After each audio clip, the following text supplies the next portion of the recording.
como que você viu, Bezerra, nessa jornada que você passou de telecom, viu toda essa transformação, esse momento onde a gente começou a ter essa transformação do cloud no Brasil, e principalmente na área de finanças e tecnologia bancária.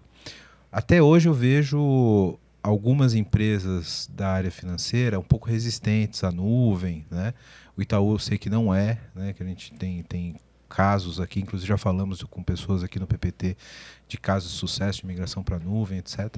Mas ainda tem uma preferência ali pela cloud privada, né, para alguns processos bancários, etc. Como foi isso nessa transição? Porque o que você falou, teve um esforço gigantesco de consolidação de tecnologia em data centers locais, etc. E de repente, é o que você falou, surge um nicho de mercado especializado nisso, e que tecnicamente a gente vê claramente as vantagens, né? Mas você já era um executivo na época. Como foi essa transição executivamente com os outros executivos do banco? Eu acho que o principal é que você tem que olhar o teu negócio e não a tecnologia. E a gente fica meio ciberneuta, a gente fica meio cego pela tecnologia. Então, a questão, tem que migrar para a cloud, cuidado. Você tem que saber do que a gente está, por que a gente está migrando para. Primeiro o porquê antes de ir no como. E a gente discute muito o como. Tá. Vou migrar a cloud assim, porque eu faço. Ou seja, a gente começa a falar muito do como, da forma e um pouco por que eu estou migrando, qual é o objetivo. E podem ter diversos objetivos diferentes. Eu diria que a origem da cloud é quando você começou a ter servidores virtuais. Isso foi 2008, 2007, 2009. Eu lembro que a gente abriu um grande processo de virtualizar servidores, porque a gente começou a ter um parque de servidores enorme, totalmente descontrolado, e quando você vai ver, você estava gastando tanto com servidores, que é servidor storage. Sim. Servidor, switch, storage, do que a gente gastava com mainframe. E você não percebe que ele vai crescendo desordenado. Né? E lá você não faz a conta direito, porque aqui você precisa de gente com vários skills. Às vezes no mainframe, você precisa de pessoas com menos skills. Hoje está até difícil de achar. Sim. Porque a cloud é trend, mainframe não é. Eu volto a falar disso aqui.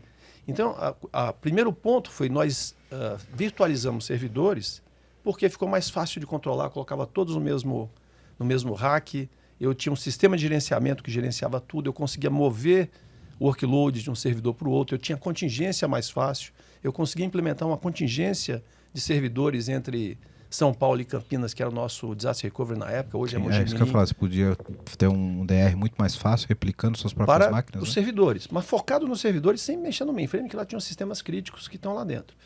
Acho que quando a cloud apareceu, para o banco, a questão de colocar uma cloud pública, porque a cloud, você poderia ter a cloud privada Sim. dentro de casa, mas aí entra o ponto, é que nem em Telecom em 98. Na medida que as operadoras mostraram que tem mais competência, eu só preciso ter trust, aí eu contrato delas, se eu confiar no que ela vai fazer. Acho que na cloud é a mesma coisa.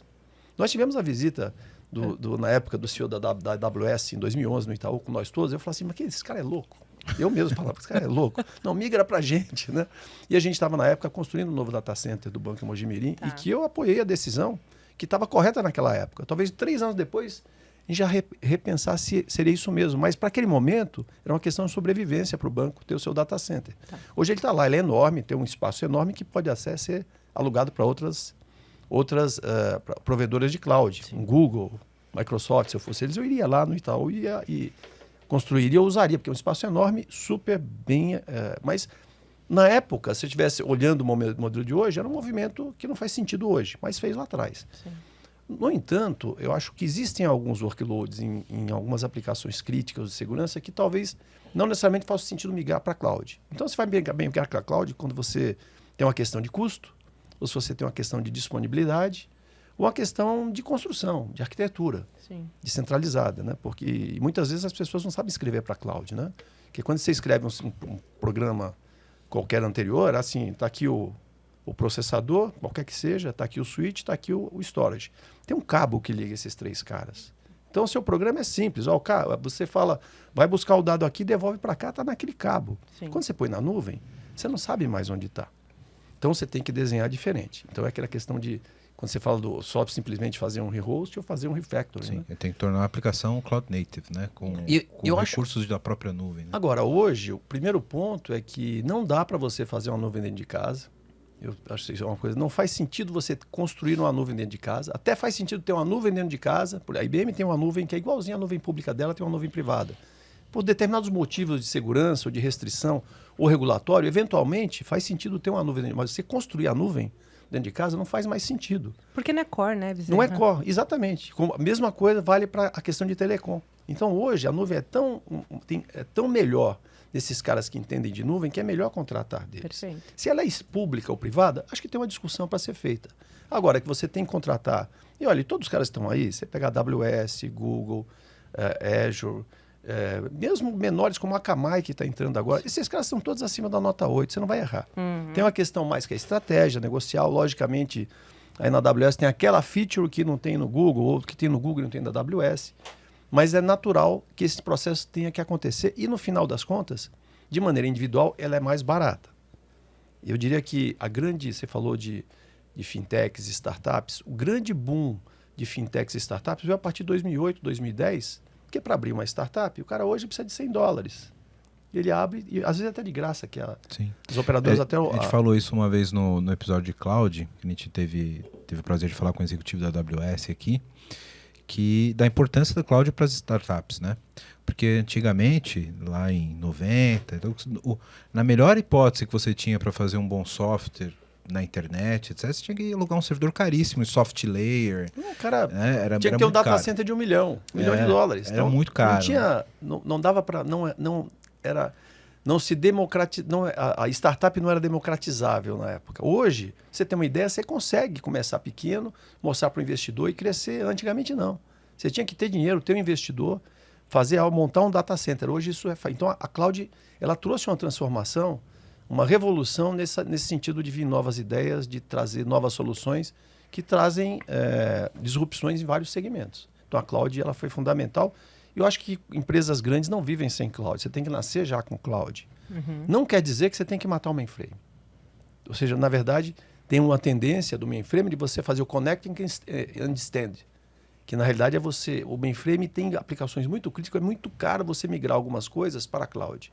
Às vezes faz mais sentido, e hoje já existem tecnologias que estão entrando de integração entre mainframe e a cloud, que fazem mais sentido você focar seu desenvolvimento na cloud da interface para melhorar a experiência do cliente e deixar aquilo processando no mainframe, que também evoluiu, tá? Sim. A questão é que mainframe não é trend. A cloud é trend. Então, acho que esse tipo de... Essa avaliação serena, e muitas vezes nas áreas de arquitetura aí que você gosta, tem muitos modernetes que só entendem o trend, quando deveriam entender o todo. Aí esse cara iria desenhar a arquitetura muito melhor se ele entendesse o que um mainframe pode fazer, o que uma cloud pode fazer nos seus extremos. E não dizer assim, não, o mainframe não serve porque isso é velho. Isso entra quase uma discussão de inclusão e diversidade. eu ia comentar esse assunto mesmo, Bezerra, porque você viu isso, você recebeu um executivo para explicar o que era, como funcionava e como que foi a mudança do perfil do seu time nessa troca, né? Porque você precisava manter o mainframe funcionando, todo o teu parque tecnológico, mas sempre precisava inovar. Hoje ainda é assim. Né? Então, hoje ainda é assim. Você tem lá o mainframe, os bancos não estão gastando menos com o mainframe. Então, grandes bancos ainda gastam muito e gastam mais do que gastavam antes. Vai ficando gastam mais com a caro, cloud. Né?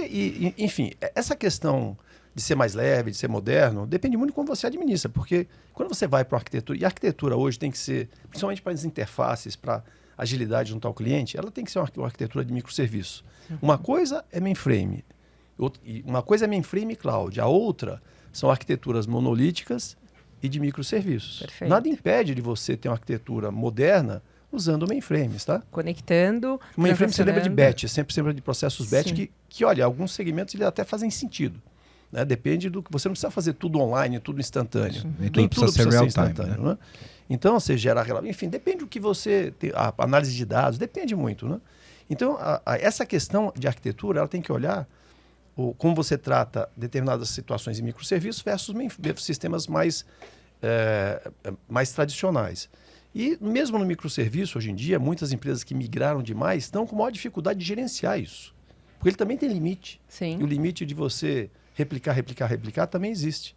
Então, tem que ter todo um olhar muito cuidadoso de arquitetura para que você possa buscar esse equilíbrio.